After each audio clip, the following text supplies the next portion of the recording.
Nada muda, nada importa, nada faz qualquer sentido agora. Você me ignora, mas no fundo chora tendo que viver e me ver passear por aí pela rua, ostentando minha cor, minha alma nua.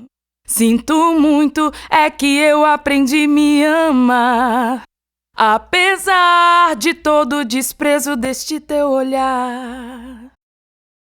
Você me reprova internamente, dizendo que eu não mereço minha cor, meu endereço e o preço que paga na vida que tem. Mas, eu não tô preocupada com isso. Minha fé em mim mesma é o meu compromisso. Veja bem, eu não tenho intenção nenhuma de mudar alguma coisa em você. Então por que